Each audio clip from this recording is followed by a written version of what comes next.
Maître Fanti, bonjour. Bonjour. Vous êtes avocat, vous êtes spécialisé de longue date dans les problèmes juridiques liés à l'Internet et à son utilisation, et à ce titre, vous êtes le préposé à la protection des données du canton du Valais en Suisse.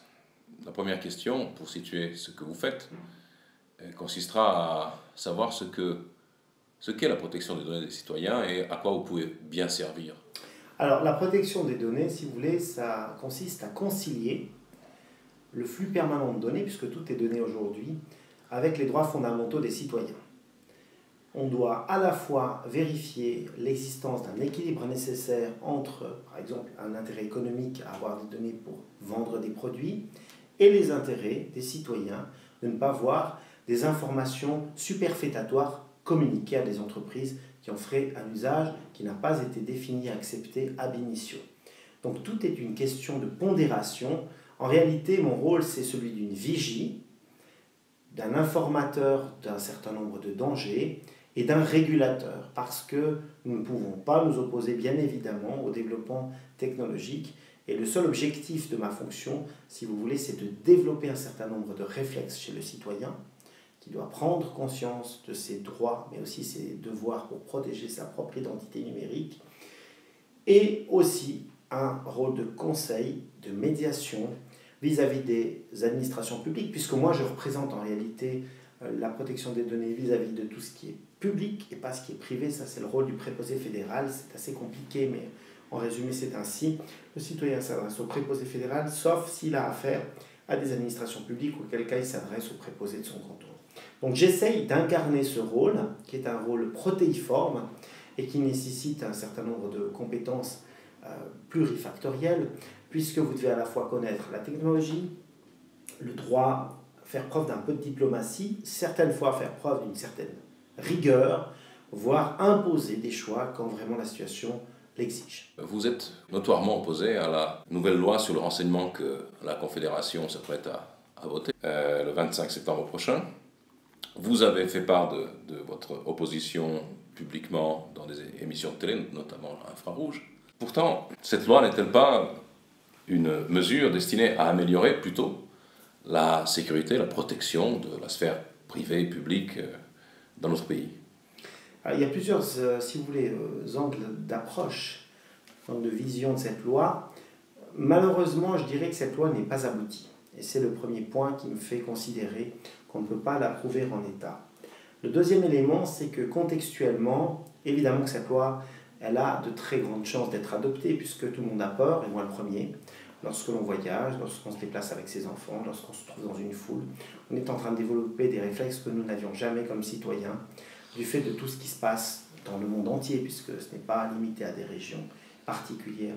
Le troisième élément, si vous voulez, c'est qu'aujourd'hui, on tente de nous faire croire à une nécessité absolue d'adoption d'une loi qui pourrait permettre d'éviter des choses qui ne se sont jamais produites. Et grâce à Dieu, j'espère qu'elles ne se produiront jamais dans ce pays. Donc aujourd'hui, si vous faites des statistiques pures, vous savez que les victimes de terrorisme dans ce pays sont aussi rares que les victimes de la mouche tsetse lorsque vous demeurez à Sion-Lugano. Vous me permettrez cette comparaison totalement triviale, mais il faut dire les choses telles qu'elles sont. Aujourd'hui, il n'y a pas de terroristes qui ont fait l'objet de condamnations, qui ont commis des actes préparatoires arrêtés en nombre dans ce pays, et les moyens juridiques existants permettent, ou permettraient, moyennant certaines améliorations, de suppléer aux carences qu'on constate dans la poursuite pénale. Alors c'est simple. Je vous donne un exemple. Aujourd'hui, à moins d'être arrivé au terme de la fabrication de votre bombe, on ne peut pas vous arrêter. Ça ne va pas. Les actes préparatoires sont définis beaucoup trop restrictivement. Alors, je veux bien que les services secrets ont besoin d'un cadre, et il faut savoir, d'ailleurs, le citoyen doit s'en rendre compte que c'est un privilège de voter sur ce cadre, puisque dans les pays limitrophes, vous ne votez pas sur les normes en matière de renseignement. D'ailleurs, souvent, il n'y a pas de normes. Donc c'est un privilège, mais c'est un privilège qui doit rester aussi confiné à des éléments sur lesquels on peut globalement faire confiance à celui qui a édicté la loi. Et pour moi, il y a des choses qui sont invraisemblables. Je vous donne un exemple. Je ne vais pas faire de droit, mais soyons pragmatiques. Aujourd'hui, vous avez des notions de ce que constituent les menaces pour ce pays. Le terrorisme, l'espionnage, la dissémination d'armes nucléaires ou biologiques, l'extrémisme violent. Moi, je suis un citoyen lambda. Donc j'ai besoin qu'on m'explique ce que ces notions-là signifient. Eh bien, je vous donne en mille, article 6. Vous n'avez aucune explication d'aucune sorte. Qu'est-ce qu'un extrémiste violent? Est-ce qu'un extrémiste violent, c'est quelqu'un qui, aujourd'hui, dit avec force, parce qu'il n'est pas au pouvoir, que la façon dont ce pays est géré, par exemple pour la transmission des données des banques et des collaborateurs des banques aux USA, est scandaleuse? Est-ce que dans ce cas-là, ça entrerait dans l'extrémisme violent parce qu'on écrit sur Facebook que ce pays est dirigé par des abrutis qui n'ont aucune reconnaissance pour le travail qui a été effectué par les employés des banques suisses? Ou pas? Qu'est-ce qu'un terroriste? Est-ce que c'est quelqu'un qui a forcément déjà passé à l'action? Ou est-ce que c'est quelqu'un qui est en voie de radicalisation, pour reprendre une expression à la mode? Tout ça, c'est bien flou. Et ça permettra d'intervenir pour ces 5 menaces qui ne sont pas clairement définies. Ça, c'est le premier point. Le deuxième point, c'est qu'on nous raconte des bêtises. Et c'est très grave de nous raconter des bêtises, puisqu'en réalité, aujourd'hui, grâce à cette loi, la Suisse ne sera plus un pays neutre. On a une disposition légale qui prévoit que si on a une attaque informatique sur une infrastructure qui est une infrastructure importante pour le pays, article 37, eh bien on pourra contre-attaquer. Vous savez ce que ça veut dire, contre-attaquer? Ça veut dire perturber, empêcher, ralentir l'accès à des informations. Eh bien, pragmatiquement, pour l'avoir vécu dans différents dossiers, lorsqu'on s'attaque notamment à des pirates qui sont des professionnels, tels que ceux qui se sont probablement attaqués à Ruag, eh bien, vous croyez qu'ils vont se laisser faire, ces pirates-là? Il va y avoir une amplification des échanges, évidemment, et nous n'avons pas les moyens de résister. Il faut dire la vérité aux citoyens de ce pays. Nous pouvons tout au plus résister quelques jours à une attaque majeure, bien conduite. Au-delà, le pays s'effondrera, comme s'est effondré l'Estonie, face à une attaque dont tout le monde attribue la paternité à la Russie. Eh bien, ils sont retournés à l'ère du crayon-papier, c'est ce qui risque de nous arriver. Parce que lorsque vous adoptez de telles normes, et lorsque vous autorisez le Conseil fédéral seul, son contrôle d'un tribunal, à contre-attaquer, vous exposez l'ensemble de l'infrastructure informatique d'un pays à une attaque majeure, et il faut que le citoyen le sache. La légitime défense informatique, j'y suis favorable, je l'ai toujours prônée, j'étais le premier à la prôner, mais cette légitime défense ne fonctionne que pour autant que vous ayez des forces en suffisance. Et aujourd'hui, vous ne pouvez guère mobiliser qu'une centaine d'hommes pour répondre à une telle attaque. Alors, est-ce que c'est suffisant? Non. Alors, c'est un petit peu comme si lorsque vous êtes attaqué par 10 000 hommes sur un champ de bataille et que vous êtes 1000 au thermopyle, vous ne vous contentiez plus de tenir les thermopiles, mais que vous disiez à vos hommes, nous allons contre-attaquer. Voilà. Bien, tout le monde dirait que c'est suicidaire, parce que vous perdrez l'avantage du terrain. C'est exactement ce qui peut être autorisé par le Conseil fédéral. Ça sonne un peu amateur. La façon dont ça a été prévu. Bah oui, cette idée de contre-attaque. Cette idée de contre-attaque, surtout, elle va être réalisée par des gens qui ne sont pas des professionnels de ce type de hacking offensif. Et je crains fort que dans un pays tel que le nôtre, où on n'a pas recruté des leaders réellement dans ce domaine-là, nous ayons affaire à des gens qui s'improviseront dans un premier temps.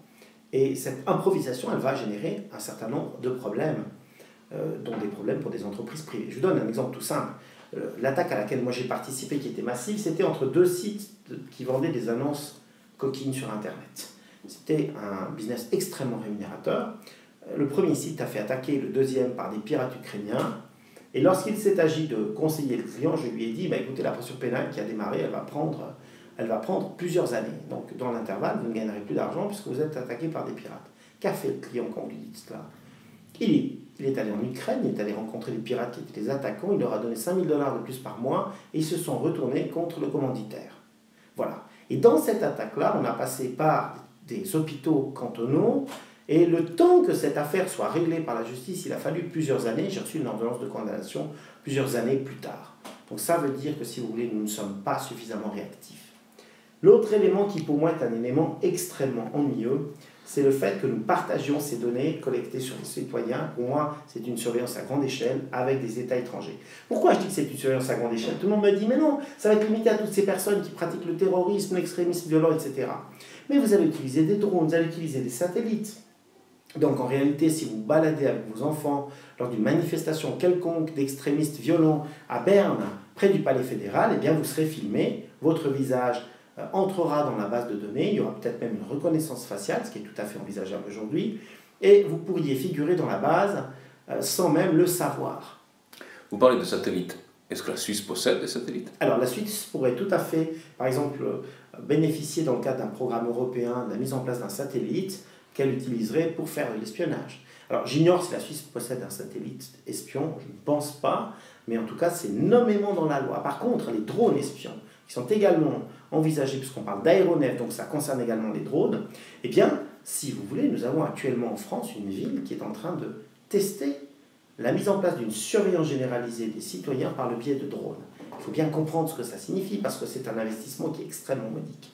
Donc toutes ces données collectées sur vous, sur moi, sur mes enfants, sur vos enfants, elles vont se retrouver dans une base, et ensuite elles seront partagées avec des États étrangers, notamment avec les États-Unis, puisqu'on sait que la collaboration est excellente entre les différents services secrets. Donc ça veut dire quoi en pratique? Ça veut dire que si vous voulez un jour travailler, ou vos enfants veulent travailler aux États-Unis, obtenir une carte de séjour, peut-être bien que sans que vous ne le sachiez jamais, des informations indiquant que vous avez participé à une manifestation seront transmises et on vous refusera l'accès au marché du travail. Donc ça n'est pas possible sans garde-fou beaucoup plus important, sans contrôle régulier. Et ce qui m'inquiète beaucoup, de l'aveu même des politiques, c'est de savoir que ceux qui vont devoir vérifier ce que fait le service de renseignement, le SRC, n'ont pas les compétences pour s'assurer du fait qu'on ne leur ment pas. Et en Allemagne, nous l'avons constaté récemment, le BND, qui est l'équivalent du SRC, a été pris la main dans le pot de confiture, a traité beaucoup plus de données que ce que la loi ne permettait. Par qui? Par le préposé fédéral à la protection des données allemand. Donc, alors qu'ici, le préposé n'a pas la compétence d'aller effectuer cette surveillance, puisque notamment la loi sur la transparence ne s'applique pas à l'activité des services de renseignement. Donc, si vous voulez, tous les garde-fous ne sont pas posés. Il demeure un champ décisionnel important qui est uniquement politique et qui appartient au Conseil fédéral, qui ne sera pas connu et qui évitera également l'instauration d'une doctrine de défense. Parce qu'il faut adopter une doctrine de défense en matière de cybernétique, informatique, et on sera bien obligé à un moment donné de prendre aussi une décision au Parlement pour dire ce qu'on s'autorise à faire ou ce que l'on ne s'autorise pas à faire. Et ça n'est pas envisagé dans la loi. Cet été, le service de renseignement de la Confédération a diffusé une circulaire que nous avons reproduite dans l'Antipresse, une circulaire aux entreprises les mettant en garde contre l'espionnage industriel et signalant qu'on avait mis en ligne un film explicatif, assez naïf d'ailleurs, sur l'espionnage industriel. Cette forme d'attaque serait-elle couverte, disons, comment dirais-je, adressée, comme on dit en anglais, par cette loi? Alors, normalement pas. À moins que ce soit un intérêt économique majeur, comme une infrastructure tactique, comme un barrage, une centrale nucléaire, ce genre de choses. Par contre, ce que les entreprises doivent savoir, c'est que si elles laissent cette loi entrer en vigueur, nous avons des dispositions légales qui sont surprenantes, parce qu'elles permettent notamment à nos amis du SRC d'accéder à toutes les caméras de surveillance de ce pays, à tous les systèmes informatiques privés de ce pays, c'est nommément dans la loi, et vous avez donc la nécessité de collaborer avec ces gens, et donc de leur délivrer toutes les informations que vous avez. Je vous lis l'article 25. Donc, obligation spécifique faite aux particuliers de fournir des renseignements aux exploitants privés d'infrastructures de sécurité tels que les appareils permettant d'enregistrer et de transmettre des images. Donc ça veut dire qu'on va prendre le contrôle de ce qui peut s'avérer être l'économie privée, qui devra donc collaborer, tous les exploitants des systèmes informatiques également.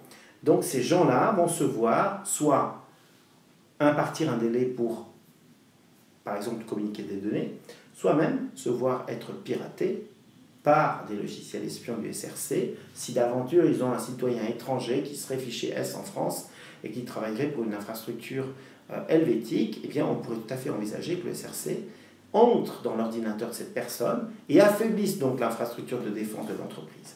Et ça, c'est un des autres problèmes que nous avons, c'est que si vous voulez, en permettant au service de renseignement de la Confédération d'utiliser des failles dans nos systèmes de défense, on va affaiblir l'intégralité du système de défense du pays, aussi bien privé que public.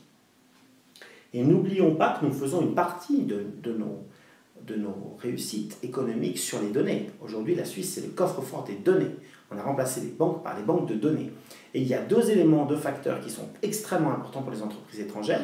La possibilité de crypter sans limite, ça c'est le premier élément. Et le deuxième élément, c'est le fait que justement, aucune autorité ne peut accéder aux données. Parce que si vous êtes une banque étrangère, vous n'avez pas envie de vous retrouver dans la même situation que les USA. Eh bien, aujourd'hui, nous allons nous retrouver avec un Patriot Act à la Suisse, avec certes un contrôle, un tribunal qui est le tribunal administratif fédéral, mais un Patriot Act, tout simplement. Et ça signifie, évidemment, que si maintenant vous cherchez des failles toute la journée pour entrer dans les ordinateurs des entreprises, comment vous voulez ensuite diffuser un film pour collaborer avec elles à la prévention des délits économiques? Et puis j'aimerais aussi ajouter quelque chose par rapport à ce contrôle juridictionnel du tribunal administratif fédéral. Le tribunal administratif fédéral il va se prononcer pour la mesure de surveillance ou contre la mesure de surveillance. Ensuite, il y aura une décision d'une délégation du Conseil fédéral. Et puis la personne qui aura été surveillée, elle sera informée après un certain délai. Donc, et elle pourra ensuite se plaindre de cette surveillance. Auprès de qui? Du tribunal qui a autorisé la mise sous surveillance. Alors, c'est kafkaïen. Je veux dire, il faut aujourd'hui être un peu sérieux. On n'aurait pas dû donner en fait la compétence à la même autorité d'effectuer ces deux tâches qui sont par nature antinomiques. Vous connaissez un juge qui va se déjuger après avoir autorisé une surveillance. Pour moi, avec tout le respect que j'ai pour ces magistrats, cela pose réellement un problème institutionnel. Et ça signifie simplement qu'aujourd'hui, on a boutiqué, on a, si vous voulez, trouvé des solutions qui ont voulu satisfaire tout le monde, et en réalité, on voit que les faiblesses de la cuirasse sont nombreuses. Et dernière question, si par hasard le peuple venait à refuser cette loi, quelles en seraient les conséquences? Alors actuellement, il faut savoir que le service de renseignement de la Confédération fonctionne. Je veux dire, il y a quelques années à peine, aux chambres fédérales, on avait dit qu'il avait fait sa mue avec succès. Voilà, moi, j'attends toujours qu'on me présente les succès parce que pour moi, sur ce que j'ai vu depuis quelques années de leur travail, la qualité de leur rapport notamment, j'ai plutôt entendu parler d'eux dans des affaires viticoles valaisannes que dans des réelles affaires importantes. Il faut être un peu sérieux. Ce service n'a pas recruté les meilleurs agents qu'on pouvait avoir et très souvent dans les polices cantonales, on fait appel pour aller au sein de ce service aux personnes dont on n'a plus vraiment envie qu'elles collaborent au sein du corps ou de l'institution. Donc ça, c'est le premier point. Lorsqu'on vient me dire que nos agents passent pour des rigolos à l'étranger, j'ai toujours la même réponse. Ils passent avant tout pour des rigolos parce que ce sont des rigolos. Et pas par la nature de leurs moyens. Parce que, si vous voulez, je vais vous donner un exemple très pragmatique. Aujourd'hui, si vous donnez aux Français la possibilité de changer quelque chose, et non, ils ont toutes les langues possibles. Vous pouvez perquisitionner n'importe qui parce que, j'exagère à peine, à sa fenêtre, vous avez un drapeau Daesh, immédiatement il sera perquisitionné. Il ne faut pas rêver. Vous avez tous ces moyens-là, vous avez l'état d'urgence, vous avez les hommes en suffisance, etc. Ça n'arrête pas les attentats. Lorsque vous leur dites, mais qu'est-ce qu'il vous faudrait? Eh bien, ce qui se passe, c'est que les gens ont suffisamment d'informations, mais brutes. Donc on nous dit, il faudrait rétablir les renseignements généraux que Sarkozy a démantelés. Les renseignements généraux faisaient une analyse de la donnée brute, nous remontaient une donnée à forte valeur ajoutée, ces fiches, elles remontaient jusqu'au gouvernement qui prenait des décisions. C'est exactement ce qu'on a aujourd'hui en France. On a des gens qui sont super stressés. Pourquoi? Parce qu'on leur envoie tellement de données qu'ils se disent, mais si je me plante, si je ne vois pas que le fichier S, Sébastien, il est parti de Sion à Draguignan après avoir acheté 3 bonbonnes de gaz, alors qu'on voit qu'il a fait une course au supermarché du coin, puis qu'il a acheté 3 bonbonnes de gaz, et puis que ces bonbonnes explosent, on va me dire que je suis un incompétent.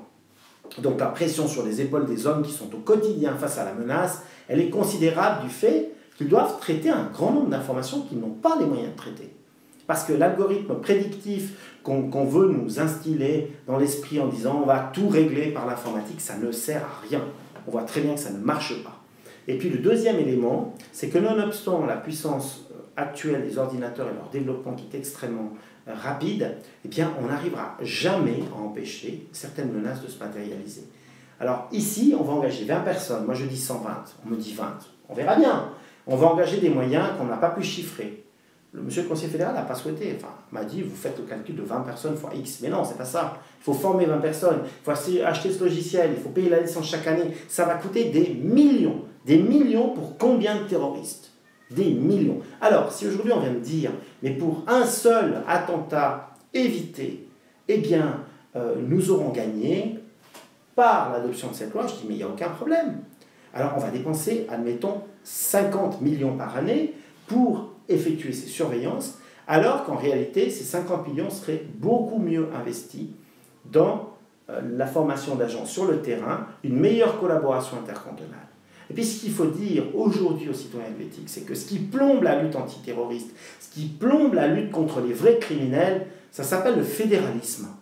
c'est une notion juridique. C'est le fait que chacun dans son coin fasse sa tambouille, que chaque police cantonale acquiert ses logiciels, notamment pour décrypter mon ordinateur ou mon téléphone, que chacun essaie d'avoir les meilleurs collaborateurs qui vont partir ensuite dans le privé, et qu'on n'ait pas une unité unique pour un pays de 8 millions d'habitants, ce qui est une ineptie totale, mais aucun homme politique n'ose dire aujourd'hui, vous voyez, ce n'est plus possible de conserver toutes les compétences dans les cantons. On doit avoir des compétences à l'échelle peut-être de 3 régions pour un pays, voire du pays lui-même. Et ça, ces freins à la transmission d'informations, ainsi que le fait qu'on ait plein d'autorités qui ne collaborent pas parfaitement, c'est beaucoup plus grave que toutes les informations auxquelles vous n'avez pas encore accès du fait de la non-adoption de cette loi. Parce que si vous améliorez la collaboration intercantonale, si vous établissez une task force à l'échelle du pays, vous aurez certainement des résultats beaucoup plus rapides que de mettre en place une infrastructure de sécurité et de surveillance qui va prendre des années à être affinée. Puis il faut aussi ne pas oublier que nous ne sommes pas en autarcie numérique. Ça veut dire qu'on va devoir acheter ça à une société aux États-Unis. Mais vous croyez sérieusement, Slobodan Despot, que cette société, elle va pouvoir nous garantir l'absence d'un backdoor? C'est absolument impossible sans lire toutes les lignes de code, ce que vous ne pouvez pas faire en vertu du contrat de licence. Donc aujourd'hui, on va confier le futur, l'avenir d'un pays qui doit être apte à contre-attaquer à une attaque majeure, à une société étrangère. C'est un petit peu comme si vous achetiez des avions et puis que la personne qui vous vend ces avions vous dit « Moi, je ne peux pas vous garantir le fait que je ne pourrais pas télécommander ces avions à distance. » Tout le monde se pose cette question. Mais si vous voulez, si cet avion, alors, il est télécommandé à distance, vous en perdez un, c'est malheureux et dramatique pour le pilote.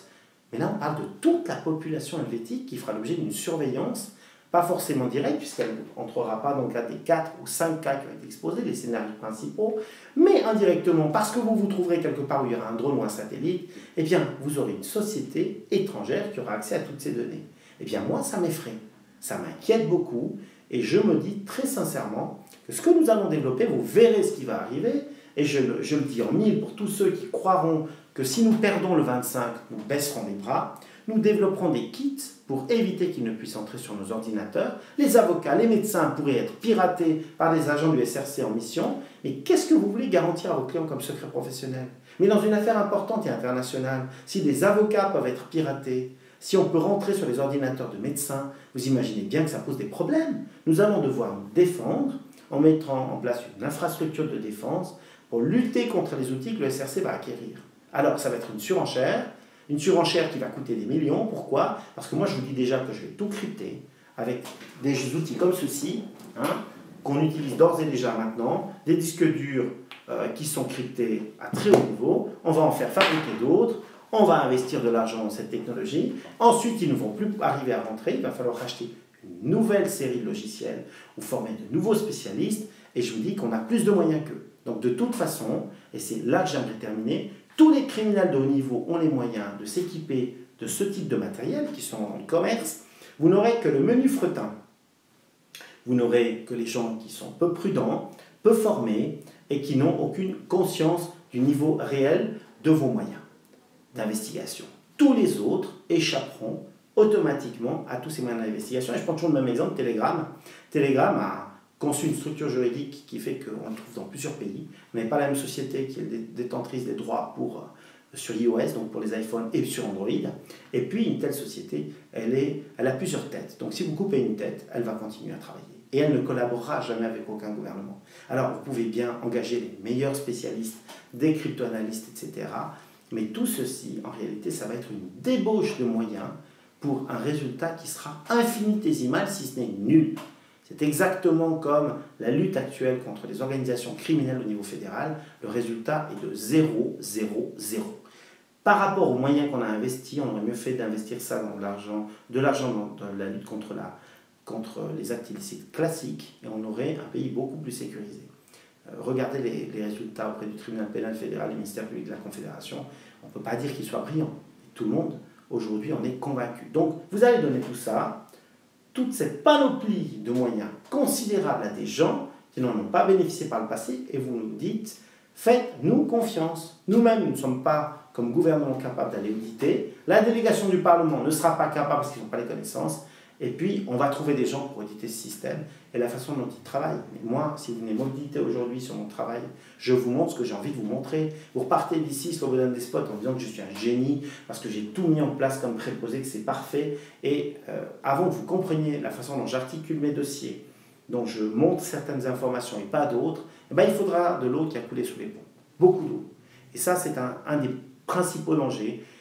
Si vous voulez, c'est la tentation de phagocyter les données, de les utiliser à des fins autres, parce qu'on se dit toujours, et c'est humainement tout à fait défendable, mais si je peux empêcher un crime classique d'être commis, mais si je peux empêcher ce monsieur de battre sa femme, mais si je peux empêcher ce monsieur de violer la LCR, alors le jour où il y a un attentat qui arrivera, c'est un peu comme dans le James Bond Spectre, on décloisonnera les données, on dira, ben, tout compte fait, maintenant on va partager tout avec tout le monde, puisque celui qui n'a rien à cacher n'a aucune crainte à avoir. C'est une phrase de Goebbels. Les gens l'oublient.